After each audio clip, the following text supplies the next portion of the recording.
Well, our next contestant is from Sri Lanka,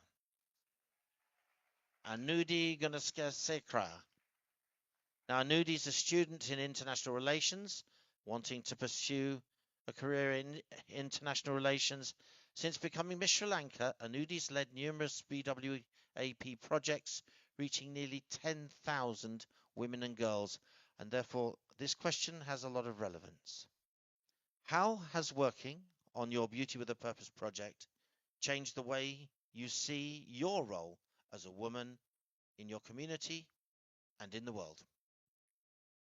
Good morning, ladies and gentlemen. Aibowan, Namaskaram. First of all, I have to be thankful and grateful for this opportunity to be standing here today because every year I've been watching Head to Head Challenge every year. Now I'm standing here as a finalist. So I'm very grateful. Thank you again. Well, I'll tell you a story first. When I was about 12 years old, I went to a competition from my school to represent my school, and I was with another girl from another school, and she was on her period. And then she wanted to go to the washroom to change her napkin. And then I asked, okay, why don't you go and do it before the competition starts? She said, I only have one. I'm not, uh, I don't have many, so I can't use it. I don't want to waste it. At that time, I was like, why does this happen? What does she mean? Because I never had that problem growing up. And then I did my research in the university on the criminalization of marital rape in Sri Lanka because it is not criminalized yet, like in many other countries, and that's a problem.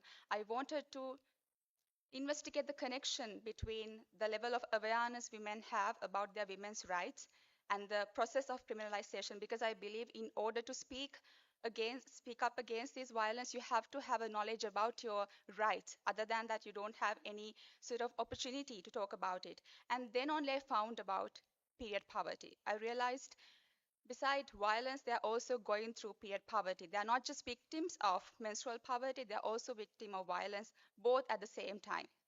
So I started my project after that. And then I realized I started this project to give back, but I'm also receiving something back. This is just purpose giving back and forth. And I have helped over 10,000 women and girls.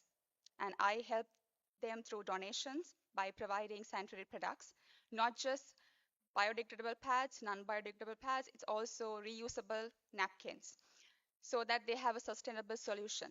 And second, the awareness, because I believe awareness is key. You can give a napkin, but you can only use it once. But awareness will pass through generations. So when we do awareness programs, we try to target the audience that we are talking to. As an example, for young children, we are talking about how menstruation happens, what happens inside your body, and what you should be doing when it happens. And for older women, we talk about menopause, we talk about contraception, we talk about sexual health. Because I believe when it comes to awareness, it has to be suitable with the audience as well. And then the third thing is policy recommendation. Time. In Sri Lanka, the rate on sanitary napkin is 51%, and we had to reduce it. So I met the prime minister of my country to talk about it. At the end of the day, I realized by trying to give them something, I also received a sense of purpose.